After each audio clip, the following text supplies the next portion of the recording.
You know why I don't have ulcers? Because I know when to say I don't give a.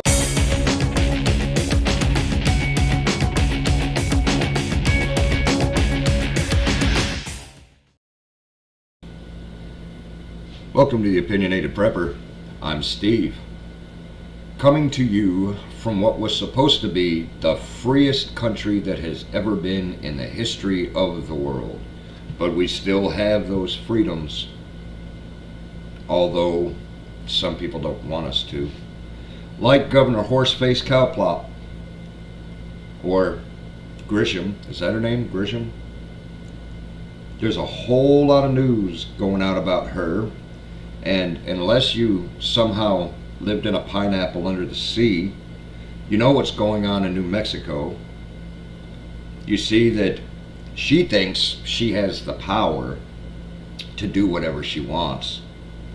But there's a couple of things that I really like coming from The Guardian about New Mexico officials call for Governor Horseface Cowplop's impeachment after the firearm restriction.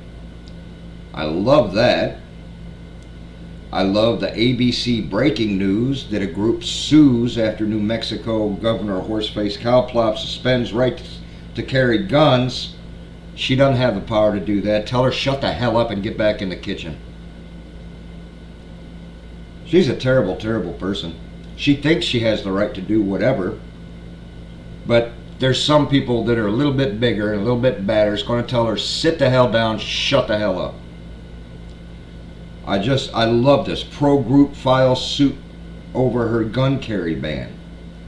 You know, and I love that the mayor and the chief of police and the sheriffs and everybody that knows what the hell that they're doing says, we're not going to enforce this. This is stupid. This chick doesn't know what the hell she's talking about.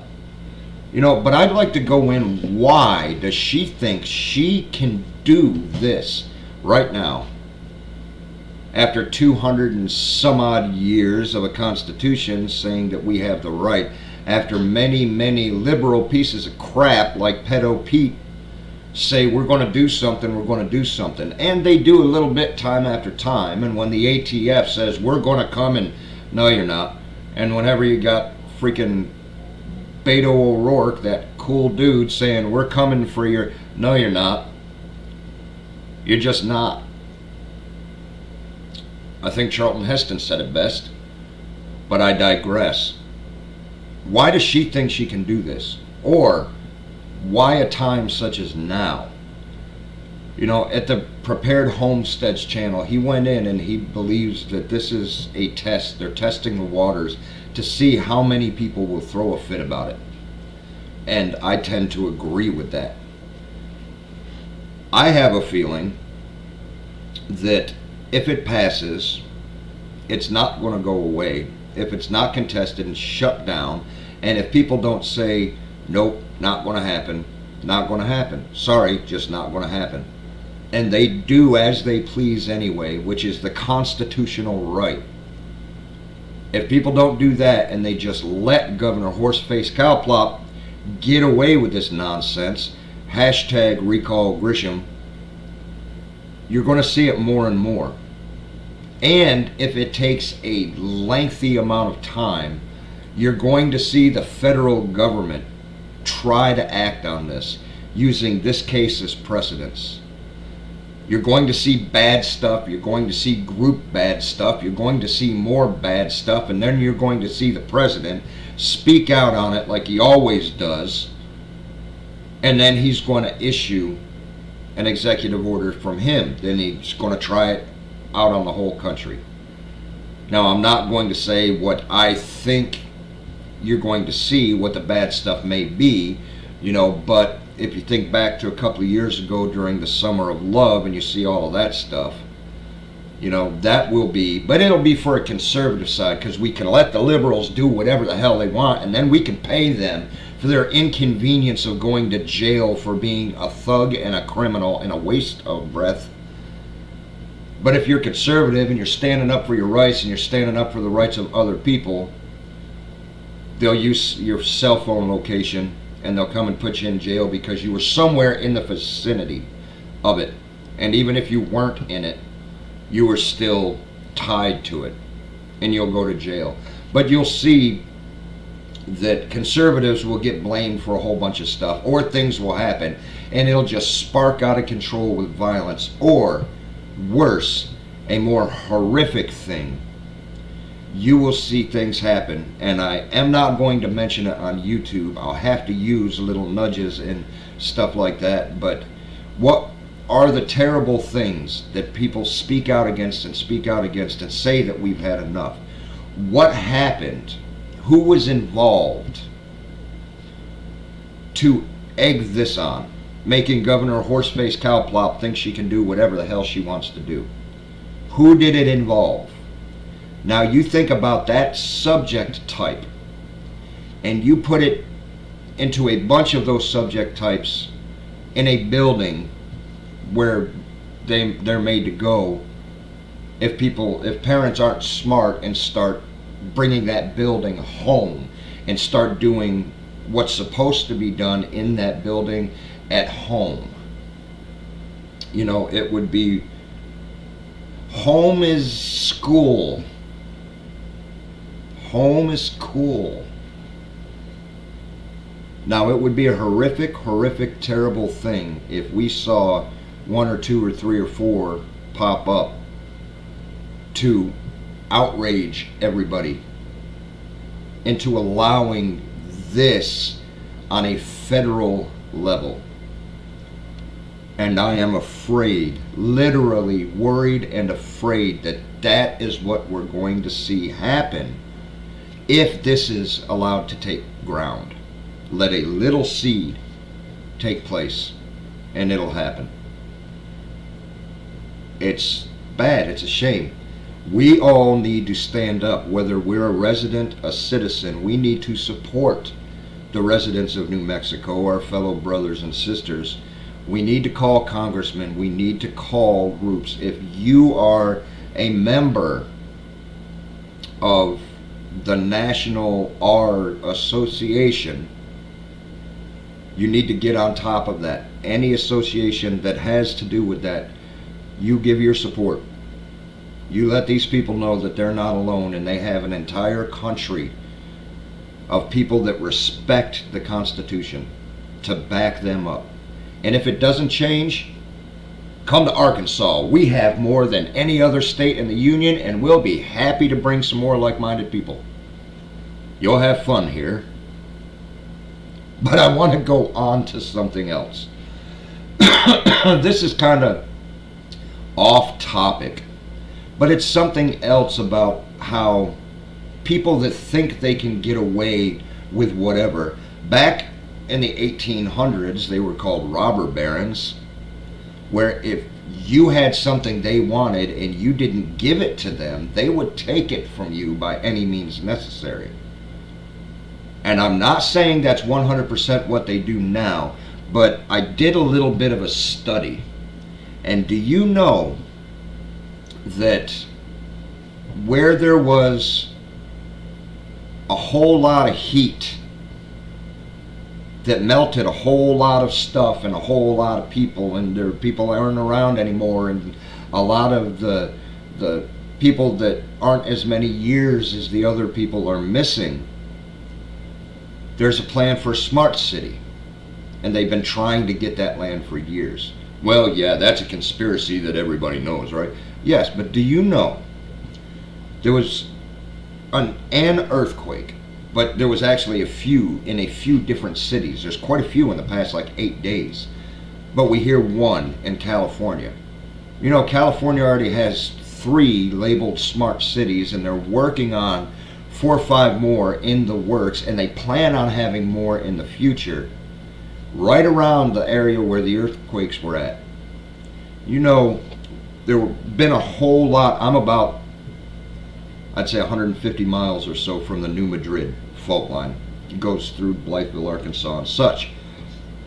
You know that there have been 9 microquakes, and there have been 35 in the last month.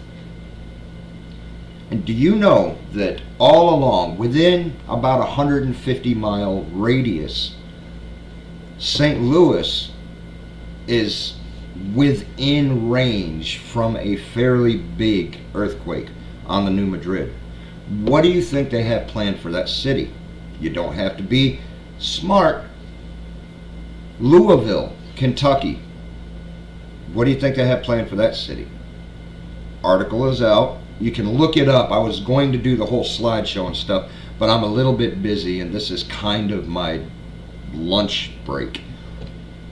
Louisville has plans for a smart city. There is an article, few articles, but there's one online that says that if a decent sized quake happens, that St. Louis and Louisville by no means would be safe, even though they're 100, 150 miles away, whatever. They would have to deal with a whole lot of fallout, and the city can be destroyed. Do you know that Chattanooga is under works right now for a smart city? Where do you think Chattanooga is located? Do you think a sizable earthquake would do damage to Chattanooga? You bet your booty it does. And there's a whole lot along the New Madrid that's going on now. And the last time we were in a solar minimum, it changed the shape of the United States along the New Madrid line. Thousands of earthquakes, as I said, could feel them in Boston from the Missouri area. Washington, D.C. from the Missouri area. Mississippi River flowed backwards for hours. So do you think it would ruin the cities and the properties that they plan on having the smart cities built?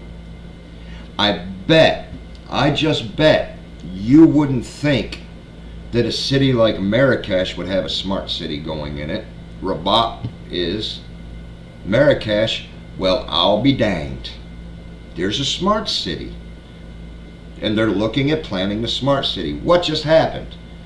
In Morocco, destroyed Marrakesh. New Zealand has plans for smart cities.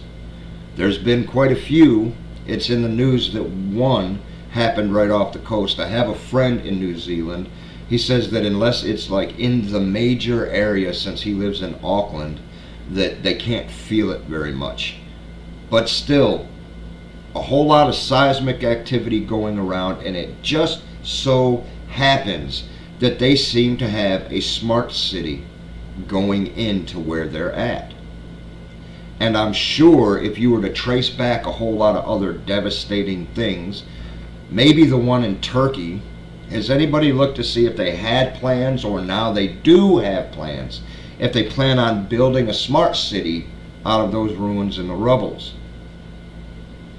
It's worth looking at. It's worth paying attention to. Now, I'll let you do it on your own. There's a bunch of conspiracy theories about HARP, and there's a bunch of this, and there's a bunch of that. But I'm also saying, with the meteorology that they can do, with the forecast, with knowing the geology, would they think through a history that there is a good chance during this grand solar minimum that those fault lines would be active again, because they were active last time? So they just so happen to position their cities around just in case something happens. You know, there's a conspiracy that you can maybe sink your teeth into if you think the HARP thing is nonsense. I'm kind of with you, but then again, I'm almost definitely not with you. If we have right now what the military had 30 and 40 and 50 years ago, the capabilities that we have now, just imagine what they have. I did a little bit of research in the ionosphere, the great heater. They say that has nothing to do with the atmosphere. Well, it shows that when it's very, very turbulent, that the atmosphere starts to stir up around the poles. And that controls the jet stream. That controls the upper atmosphere. And where do you think storms come from? So if you say it's got nothing to do with weather and they can't do it, you're not looking at the weather machine patents. You're not looking at weather manipulation articles and research that they've done and they've put out. You're not looking at all of that. They're saying they can do it. They have done it. They are doing it. They will continue to do it. And they strive to get better and better and better at it. You know, so if you just think it's a bunch of hogwash, maybe you should do your homework. You know, come over to this side just a little bit. That's all I'm saying. But that's all I have for you today, ladies and gentlemen. I thank you for listening to me. If you like this, please do me a favor and give me a like and a share and a subscribe. Leave a comment if you would. That helps the algorithm out. It helps me out.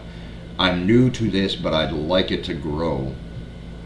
And maybe you could do me a favor. I would appreciate it greatly. And until tomorrow, God willing, we'll see you.